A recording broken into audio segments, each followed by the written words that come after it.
বন্ধুরা, প্রতিদিনের মতো আজকে আমি একটা নতুন রেসিপি নিয়ে এসেছি। আজকে যে রেসিপিটা বানাবো সেটা হচ্ছে মশলা কুলচা। মশলা কুলচা বানাতে আমি 1 বাটি ময়দা নিয়ে নিয়েছি, স্বাদ মতো লবণ, চিনি, দই,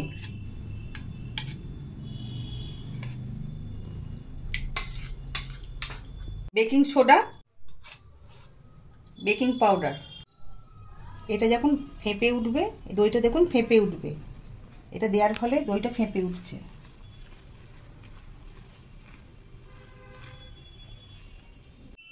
দইটা ফেঁপে উঠেছে, এর মধ্যে আমি গরম তেল দিয়ে দেবো, সাদা তেল দিয়ে দিচ্ছি। ময়দাটাকে আমি ভালো করে মেখে নেব। এই ময়দাটাকে আমি ভালো করে মেখে নেব।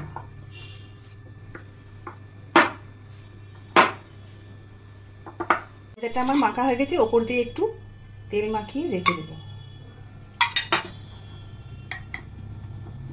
ঢাকা দিয়ে এটাকে আমি আধ ঘন্টা মতো রেখে দেব।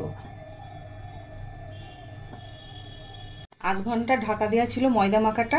এবার আমি তুলে লেচিগুলো আমি করে নেব।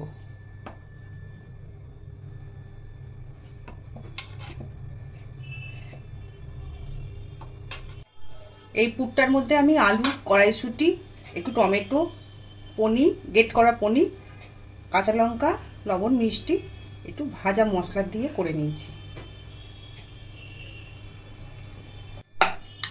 তলায় একটু তিল, কালো জিরে, ধনেপাতা দিয়ে আমি এটাকে লম্বা আকারে বেলে নেব।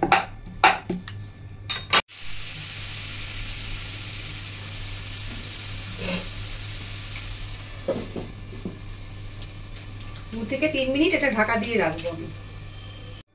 এই যে এইভাবে ফুলে যাবে।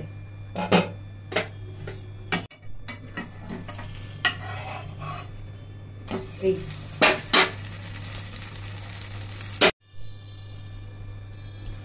বাটার দিয়ে এইভাবে ভেজে নেব।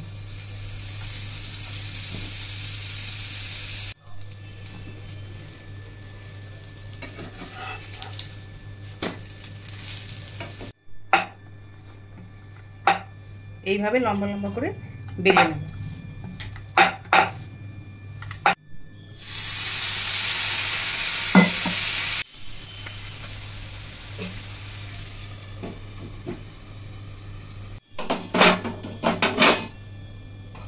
দেড় থেকে 2 মিনিট রাখলেই দেখুন ফুলে গেছে এটা আমার।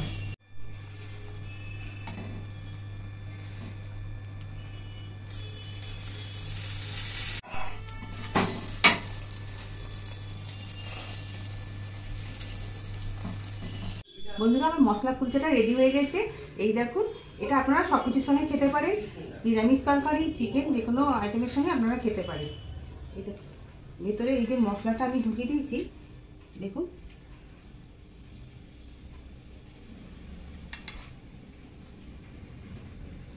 ঠিক ভেতরটা এইরকম হবে। এটা খেতে খুব সুস্বাদু। আপনারা এমনি এমনি খেতে পারেন, আবার তরকারি দিয়েও খেতে পারেন। সব কিছুর সঙ্গে এটা খাওয়া যাবে। এত নরম হয়েছে দেখুন, এই দেখুন, হাতের মুঠোই চলে আসছে। রেসিপিটা যদি আপনাদের পছন্দ হয়ে থাকে তাহলে আমার চ্যানেলটিকে লাইক, সাবস্ক্রাইব এবং শেয়ার করে দিবেন। প্রতিদিনের মতো নিত্য নতুন রেসিপি পেতে আমার চ্যানেলটিকে ফলো করবেন।